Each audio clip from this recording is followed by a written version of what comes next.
Alors Gunther n'est pas trop d'accord, hein, avec la non-pénalité d'Hamilton, qui a gêné Mazepin en EL3. Donc on va voir ce qu'il a dit du coup. On rappelle, Hamilton a été réprimandé, et Mercedes a eu 25 000 € d'amende. Le Russe a lui-même perdu 3 places sur la grille pour avoir gêné Lando Norris lors du Grand Prix d'Espagne, bien que cet incident ait eu lieu pendant les qualifs et non les essais. Je ne pense pas que nous aurions pu nous en tirer avec l'amende que Mercedes a eue. Nous aurions eu 5 places sur la grille, ce qui n'aurait pas fait de différence de toute façon, je ne sais pas. Je dis que cela aurait pu être. Je dis que cela aurait pu être.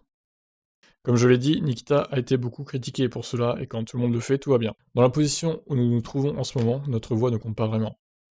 Nous devons remonter plus haut sur la grille, et nous en reparlerons. Oh là là, la pauvre victime, Gunther Steiner, avec son écurie, là. Oh, on est nuls, alors ils sont méchants avec nous. C'est un peu ça, non? Steiner suggère que les grosses équipes sont favorisées dans ce genre de cas, et l'amende permet aussi à Hamilton de garder plus de chance au championnat. La cohérence des multiples décisions des commissaires est un sujet brûlant en F1, mais la FIA a répondu à nouveau qu'un commissaire permanent pourrait créer un biais perçu alors que d'autres chefs d'équipe ont soutenu le système actuel. C'est un vieux sujet, vous savez. Je ne dirais pas qu'ils sont inconstants, c'est un travail très difficile à faire et chaque situation est différente. Parfois, quelqu'un doit décider, quelqu'un est populaire, quelqu'un est impopulaire, ces choses arrivent. Pendant longtemps, j'ai dit qu'un commissaire permanent serait une bonne chose. Beaucoup plus de gens pensent que ce n'est pas une bonne chose. Il y a donc ce débat, qui se poursuivra indéfiniment, sur ce qui est mieux ou non.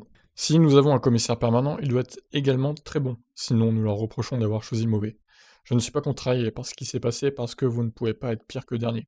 Par contre, comme vous êtes en mesure de vous battre pour quelque chose, c'est différent et j'espère que ça sera différent l'année prochaine. Ouais, bon, pas grand intérêt à cette déclaration de Gunther Steiner. Il voulait quoi, qu'Hamilton reçoive 5 places de pénalité pour avoir un peu gêné Mazepin en essai libre? Franchement, ça aurait été un peu violent comme pénalité, je crois, hein. Alors certes, je dis pas que ce que Hamilton a fait, c'est très bien, mais en même temps, si son équipe le le prévient pas au bon moment aussi, il peut pas faire grand-chose parce que bon, vous me dites, il avait qu'à regarder ses rétros, mais là, il était quand même dans une zone, où il y avait pas vraiment de visibilité derrière, quoi.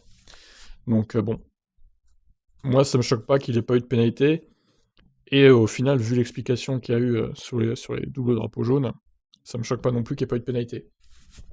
Sachant que la FIA a bien dit qu'ils n'auraient pas dû être là, ces drapeaux jaunes. Alors qu'au Qatar, bon, les drapeaux jaunes étaient justifiés, hein, à cause de Gasly. Donc voilà, je vous laisse réagir suite à ces déclarations de Steiner.